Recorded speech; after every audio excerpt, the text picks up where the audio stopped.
Box 13, with the star of Paramount Pictures, Alan Ladd, as Dan Holliday.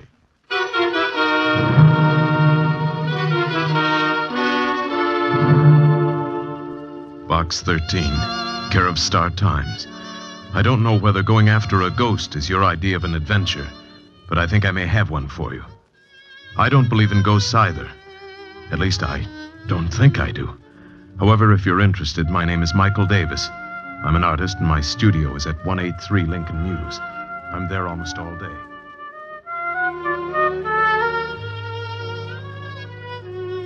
Is at 183 Lincoln Mews.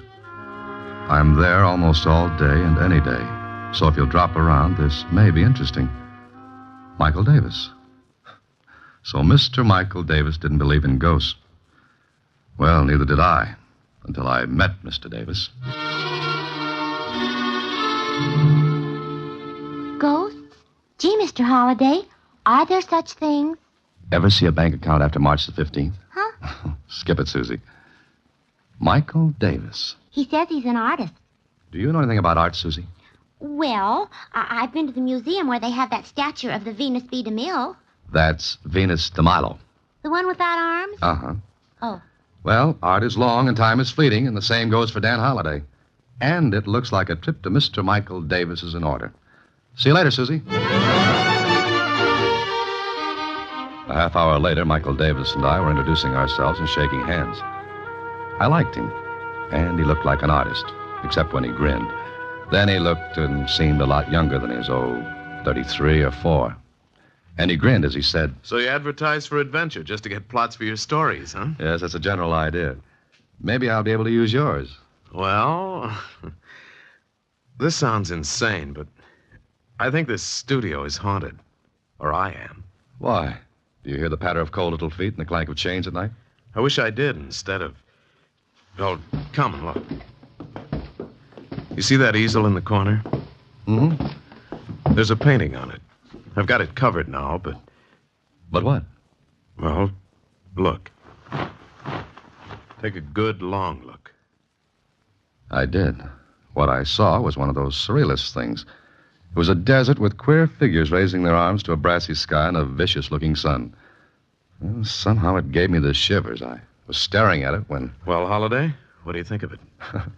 What am I supposed to think of it? Meaning you don't like it? Well, I don't know. I hadn't intended you to criticize it. Just look at it and see if you notice anything wrong. Go ahead, I'll keep quiet. I looked again, and something did strike me as being a little odd.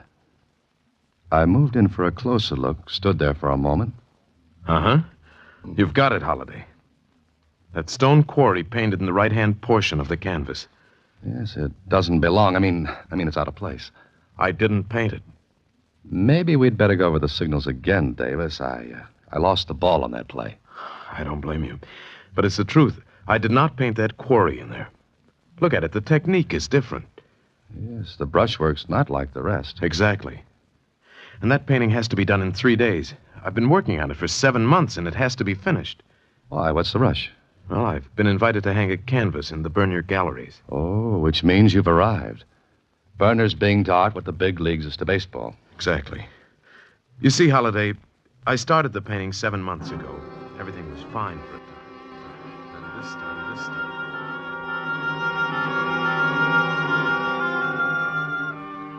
What Davis told me was this. He'd finish work in the evening, cover the painting, and turn in. Then, in the morning, when he'd take the cover off the canvas, the quarry would be painted in. It happened 6 times. The last time was the night before he wrote his letter to Box 13. He was sure no one had entered his studio during the night. He'd locked his windows and doors, but still it happened. It's driving me crazy. I've lain awake at night trying to catch the person responsible, but nothing doing. He never shows up when I'm waiting for him. Have you told the police? Oh, sure. They thought I was just 2 steps ahead of the man in the white coat. Huh. You're sure you've locked up every night? Look at the door. New locks, 2 of them. Even the window fasteners are brand new. Those are the only entrances? And exits. No, Holliday. No one comes in through the doors or windows. I'll swear to it. But someone has to, Davis. Unless I am leaving the rails. No, I don't think so. Thanks. Even my best friends won't tell me that. Well, Michael, darling, I brought dinner. Oh, Come on in, Betty. here, Mike. Here, take some of these packages. Yeah.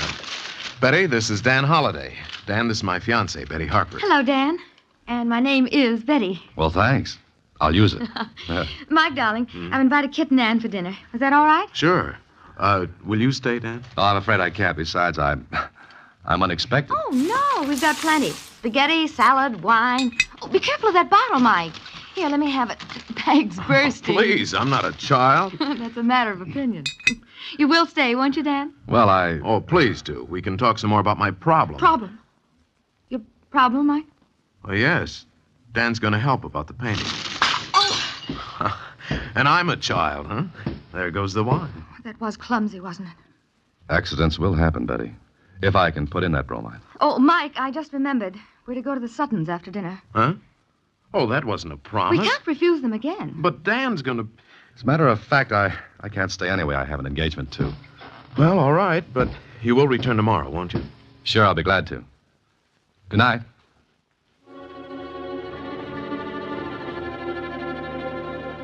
Well, I like this. It looked good. Especially when Mike's own girlfriend was anxious to deal me out. That Betty didn't want me on the team. It was easy to see as the brass button in a collection plate. She didn't drop that bottle of wine. It jumped out of her hands when Mike said I was going to help. Why? Well, I'll have to find that out. I got to my apartment after dinner and sat down to think about it when... Hello? Is this Dan Holliday? Yes, it is. Who's this? Well, never mind. Just a moment. Hello? Hello? Holliday, you're to keep away from Michael Davis. Forget the whole thing, understand? Well, frankly, no. Am I supposed to? Well, yes, I mean, look here, Holliday.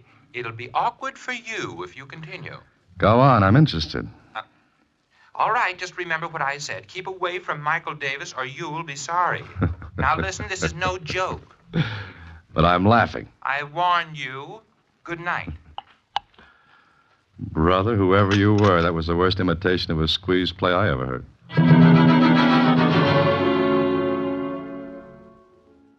Are you kidding, Dan? No, someone called me last night, wanted me to keep away from you.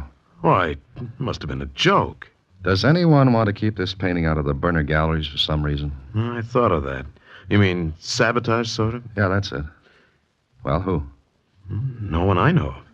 You're sure, Mike? Of course. Have you done any work on the canvas today?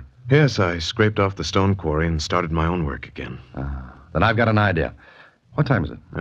4 o'clock. Why? Got any sealing wax? Sealing wax? Well, no, I haven't. Oh, can you get some? Well, yes, there's a store a block down the street, but what do you want with sealing wax? Well, for one thing, we're going to prove there's no ghost. Or what? Or that there is one. Now, run down and get the wax. All right, you're the boss. Make yourself at home. I'll be back in a few minutes. I worked fast to get the thing done before Mike came back. I took every tube of paint, every brush, every palette I could see, and wiped them clean. Then I put them back where they had been. And just in time, Mike came back, handing me the sealing wax. Oh, will this be enough, Dan? Oh, yes, I think so. Okay. Now we'll lock all the windows. And be sure they're locked. What are you up to? You see, we can find out if someone gets in here while you're asleep. We'll seal the locks and bolts with this wax, and... Yes, but wax can be broken. If it is, we'll know someone came in the windows of the door. Yeah, but the person could reseal the locks. Sealing wax melts easily enough. Sure, but he couldn't put the imprint of my signet ring back in the wax without getting the ring from me first. And I'm very fond of this ring. Never take it off my finger. Okay, Mike, let's go to work on the windows.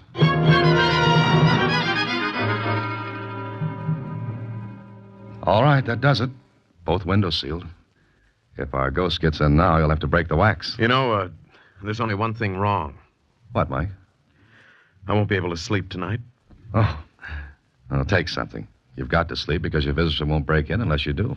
Dan, suppose those seals aren't broken in the morning, but the painting's been changed anyway. What then? We both apply for an outside cell. Now, don't do anything more on your painting, and don't touch a thing. Why not? You want me to help you, don't you? Certainly. Then ask no questions and do as I say. And tomorrow morning, we may have an answer. It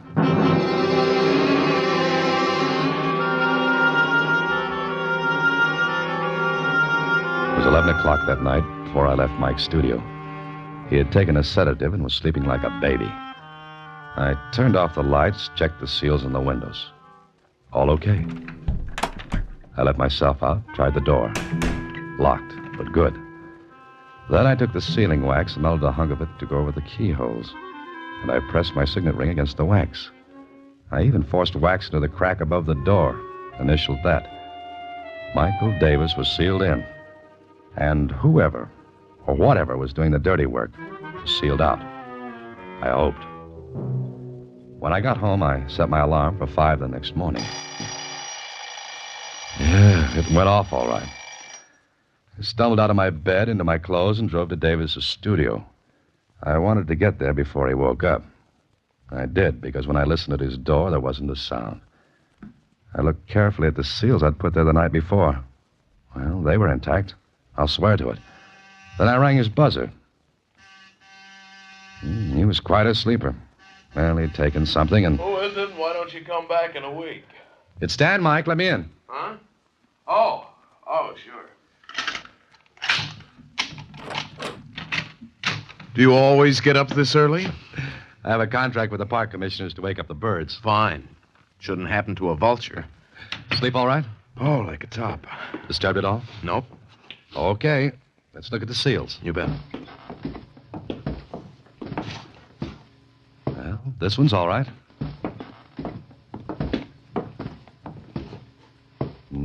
So's this one. And the seals on your door were intact, too. Now, take the cover off the painting, Mike. What if it's been changed again? If it has, I'll buy you a new hat. I wear a size 7 and 3/8. And make it a gray one.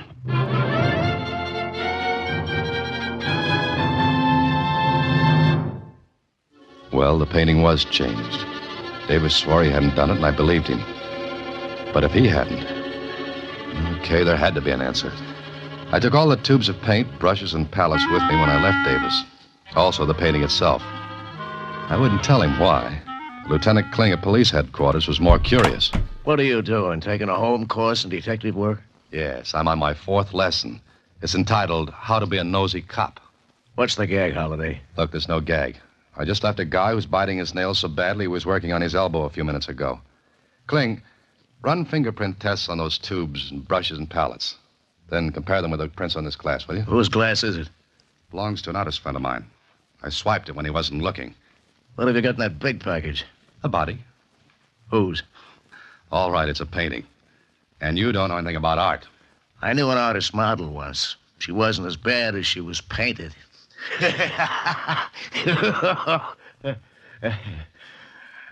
Okay, so I don't slay you. All right, I'll laugh at your joke.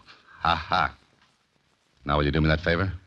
Okay. Fingerprint test in the tubes, brushes, and palette. Compare with prints on the glass, right? How soon can I have them? For anybody else, in a half an hour. For you, 3 hours. Okay? Great. Be back in 3 hours.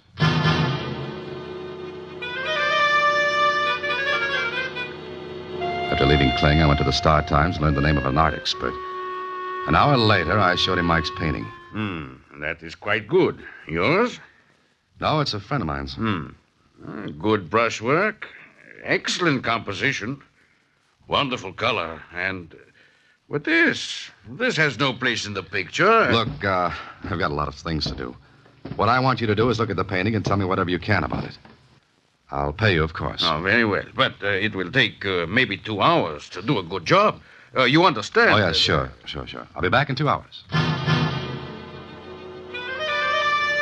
Well, it was a merry-go-round. From Kling to the art expert, from him back to Kling. A little less than 3 hours, Dan. Haven't you finished? Sure. There's your stuff, and here's the report. What's the matter with you? Kling, there's no mistake about this report, is there? Mistake? Look, Dan, our boy knows his business. Bet on it. Anything you like. Weren't there any other prints at all? None. The prints on the paint tubes and the rest of that stuff were the same as on the glass. All from the same person. But it can't be. I've got news for you. It is. Well, the only person who could have touched those tubes and brushes was Davis himself. Yet why should he sabotage his own painting? One that meant so much to him. And yet, he was asleep when it happened. Or was he? I stopped thinking about it then. I had to get back to the art expert and find out something. It was a day of surprises because when I saw him... Yeah, fine thing. They pushed me and they took your painting. Who? I'm standing here looking when they come in. I have no time to see who they are. When who? They pushed me. They grabbed the canvas and they're gone. Did you call the police? Yeah, the police come, but I can tell them nothing. Never mind. Were they men, the ones who took the painting? One man, one woman. You're sure there was a woman? Young man, I'm an art expert, but I also know other things. I know a woman when I see one, even for a second. All right. Never mind them now. What did you find out about the painting? Well, not much. I had not much time, but I can tell you this. I think that the right side of the picture was painted by somebody other than the one who painted the rest. You mean that stone quarry wasn't painted by the same artist who did the rest of the picture? No, I do not think so. There's a different technique, one that is familiar, and I think I recognize it. You do? Well, what's his name?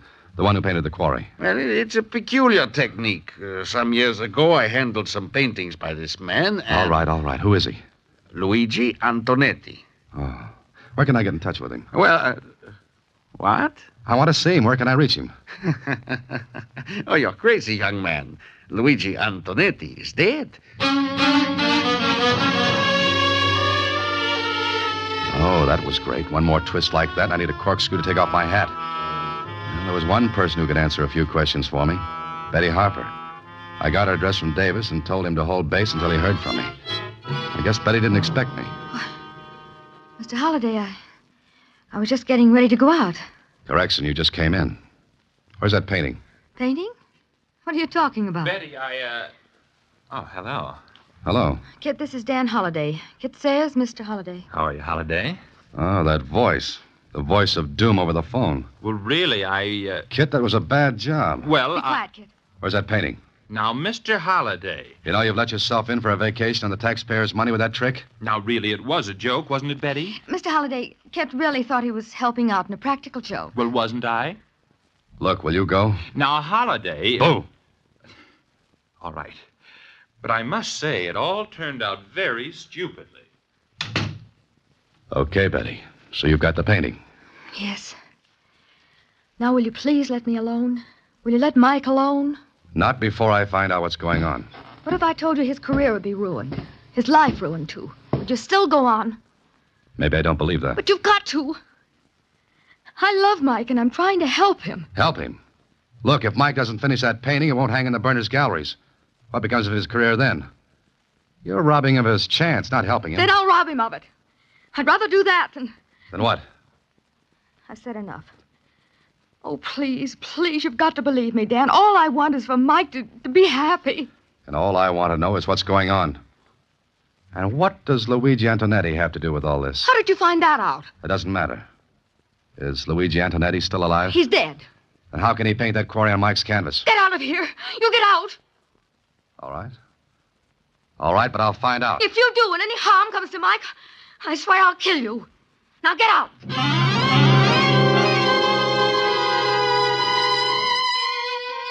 That was all from Betty. I would have bet my last penny she was doing what she was doing for Mike. But why? Why? Then I got an idea. Find out about Luigi Antonetti. I looked him up. Found out he'd lived in a small town about 250 miles away. He'd painted there.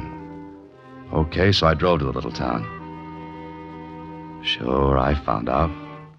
He was dead, all right. I was even shown his grave, and when I looked at it, I wanted to reach back and chip the icicles off my spine. How could a dead man paint? There was only one answer. He couldn't. Then I learned something else. Antonetti had a pupil named Michael Davis. More questions, and finally I found an old school teacher who remembered. Michael, of course. Wonderful boy. Luigi Antonetti taught him painting. He said Michael had a brilliant career ahead of him. I see. Well, Mr. Evans, do you know what became of Michael? Well, I think he went to the city, although I haven't heard. When did he go? I believe shortly after he graduated from high school. That must be 16 years ago. Yes, it was right after his best friend was killed. His what? Yes, poor boy. He fell into the old quarry. Quarry? Stone quarry? Well, yes. It was one night after a senior party. I think, yes. Both lads, Michael and Arthur, were in love with the same girl, you see. Would her name be Betty Harper? Now, it's amazing you should know that, yes. How about this Arthur? Well, it was quite dark. Arthur, I believe, went back to get something. The bridge across the quarry must have broken. Michael was upset for days, even though Arthur was his rival for Betty. Thank you. Thank you very much, Mr. Evans. You'll excuse me, but I've got to hurry.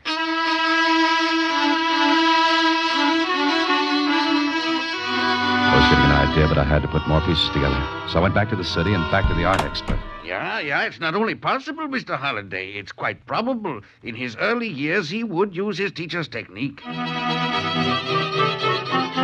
Next stop, a psychiatrist. Certainly, Mr. Holliday, that's quite possible. There are numerous case histories similar to it in general form. Now things began to fit together. The different technique, that of a dead man, yet only Davis's fingerprints on the tubes and brushes. Betty's concern and her willingness to see his career stopped rather than have me find out the reasons for everything that happened. But I had to bring the whole thing out in the open. So later in Mike's studio... Let me get this straight, Dan.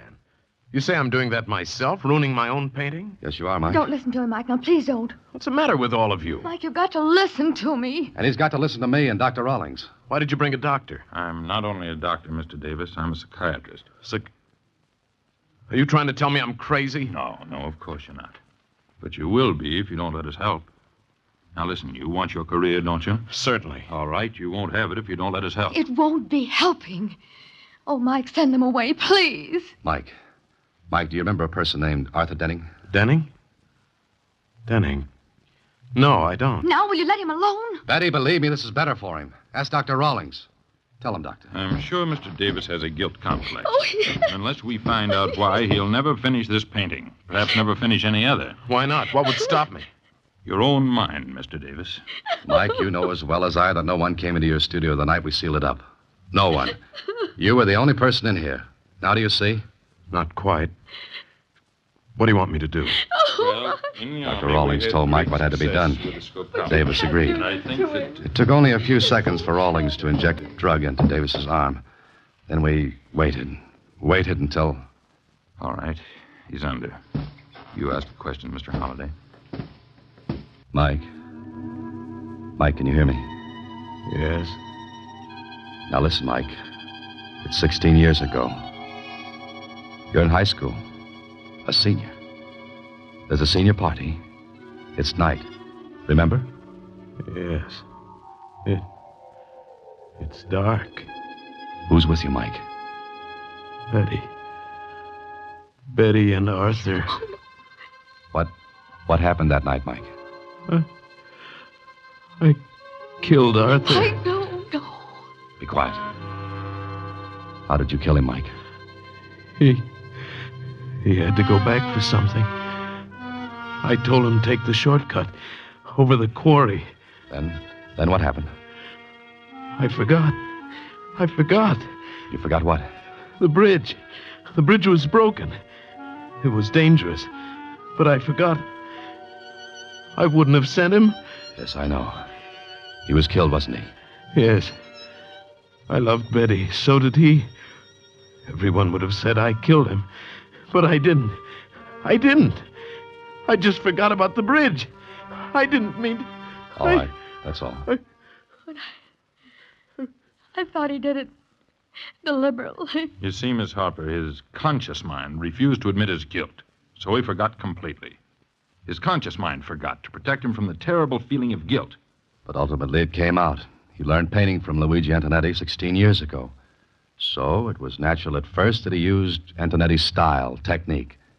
Then, 16 years later, his mind goes back into the past, controls his hand, and he paints as he did 16 years ago. But he paints that quarry. The quarry which was associated in his mind with his guilt, or what he thought was his guilt. And now?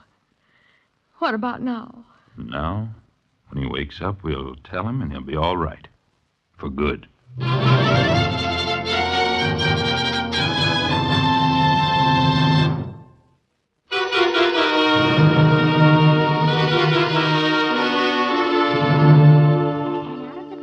Gallery show have come several new painters of distinction.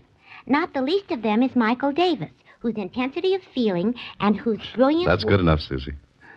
Well, looks like he's all right, doesn't it? Gee, isn't the human mind wonderful? Well, that depends on which way you look at it. Uh-huh. I was psychoanalyzed once. Oh? And what did you find out? We've got a lot of mail to open, Mr. Holliday. Oh. Good night, Susie. Next week, same time, Alan Ladd stars as Dan Holliday in Box 13.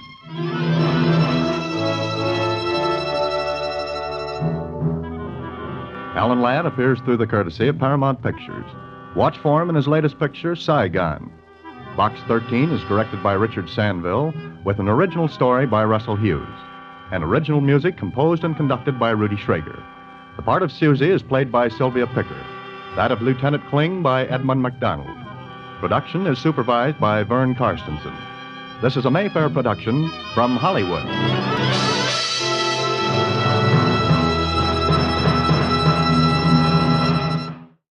From Michael Davis. Forget the whole thing, understand? Well, frankly, no. Am I supposed to? Well, yes, I mean, look here, Holliday. It'll be awkward for you if you continue. Go on, I'm interested. All right, just remember what I said. Keep away from Michael Davis or you'll be sorry. Now listen, this is no joke. But I'm laughing. I warn you. Good night. Brother, whoever you were, that was the worst imitation of a squeeze play I ever heard.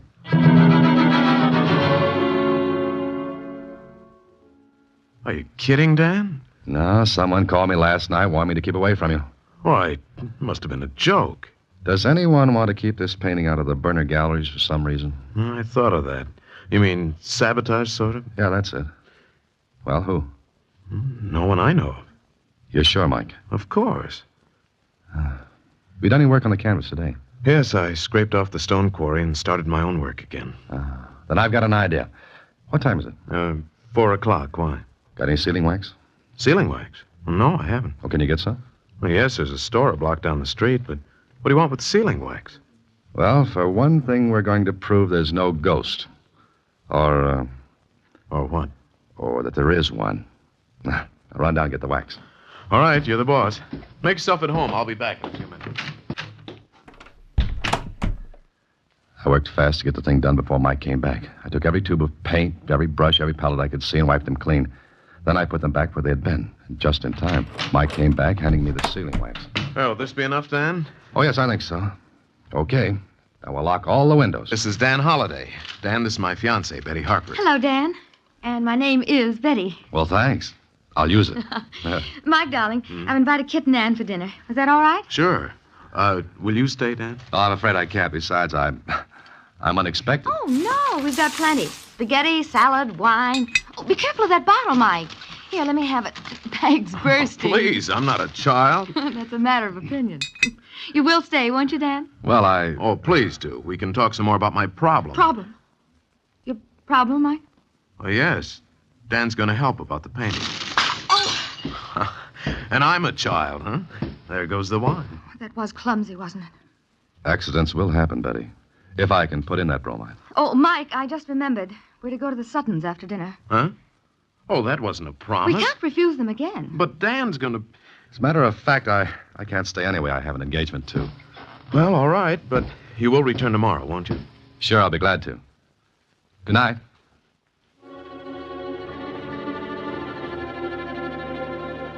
Well, I like this. It looked good.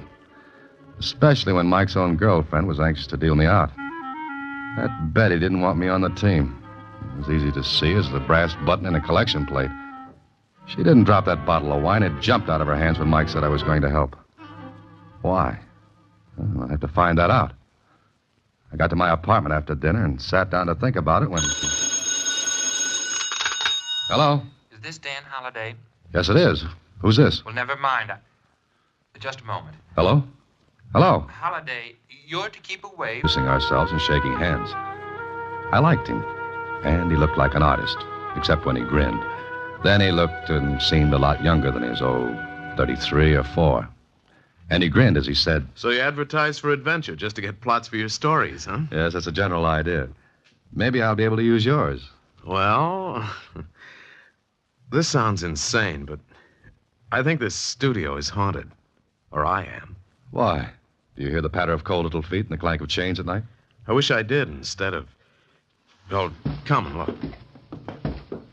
You see that easel in the corner? Mm-hmm. There's a painting on it.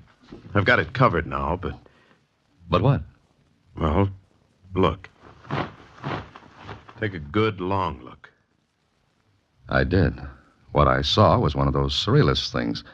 It was a desert with queer figures raising their arms to a brassy sky and a vicious-looking sun. Well, somehow it gave me the shivers. I was staring at it when... Well, Holiday, what do you think of it? What am I supposed to think of it? Meaning you don't like it? Well, I don't know. I hadn't intended you to criticize it. Just look at it and see if you notice anything wrong. Go ahead, I'll keep quiet. I looked again, and something did strike me as being a little odd. I moved in for a closer look, stood there for a moment. Uh-huh. You've got it, Holiday. That stone quarry painted in the right-hand portion of the canvas. Yes, it doesn't belong. I mean, it's out of place. I didn't paint it. Maybe we'd better go over the signals again, Davis. I lost the ball on that play. I don't blame you. But it's the truth. I did not paint that quarry in there. Look at it. The technique is different. Yes, the brushwork's not like the rest. Exactly. And that painting has to be done in 3 days. I've been working on it for 7 months, and it has to be finished. Why, what's the rush? Well, I've been invited to hang a canvas in the Bernier galleries. Oh, which means you've arrived. Berner's being to art what the big leagues is to baseball. Exactly. You see, Holiday, I started the painting 7 months ago. Everything was fine for a time. And this time...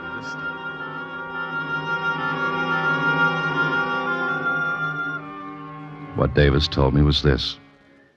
He'd finish work in the evening, cover the painting, and turn in. Then in the morning, when he'd take the cover off the canvas, the quarry would be painted in. It happened 6 times. The last time was the night before he wrote his letter to Box 13. He was sure no one had entered his studio during the night. He'd locked his windows and doors, but still it happened. It's driving me crazy. I've lain awake at night trying to catch the person responsible, but nothing doing. He never shows up when I'm waiting for him. Have you told the police? Oh, sure. They thought I was just 2 steps ahead of the man in the white coat. Huh. You're sure you've locked up every night? Look at the door. New locks, 2 of them. Even the window fasteners are brand new. Those are the only entrances? And exits. No, Holiday.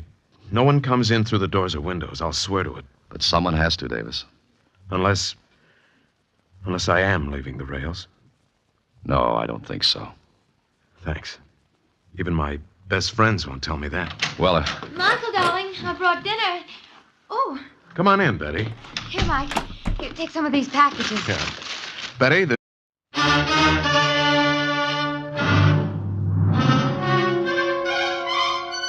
Box 13, with the star of Paramount Pictures, Alan Ladd, as Dan Holliday.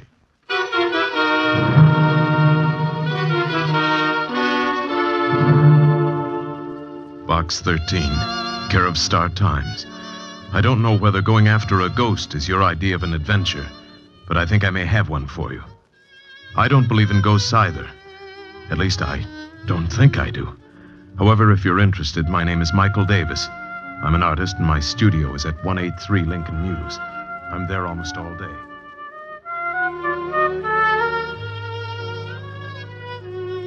is at 183 Lincoln Mews. I'm there almost all day and any day. So if you'll drop around, this may be interesting. Michael Davis. So Mr. Michael Davis didn't believe in ghosts. Well, neither did I, until I met Mr. Davis. Ghosts? Gee, Mr. Holliday, are there such things? Ever see a bank account after March the 15th? Huh? Skip it, Susie. Michael Davis. He says he's an artist. Do you know anything about art, Susie? Well, I've been to the museum where they have that statue of the Venus B. DeMille. That's Venus de Milo. The one without arms? Uh-huh. Oh. Well, art is long and time is fleeting, and the same goes for Dan Holliday. And it looks like a trip to Mr. Michael Davis is in order. See you later, Susie. A half hour later, Michael Davis and I were introduced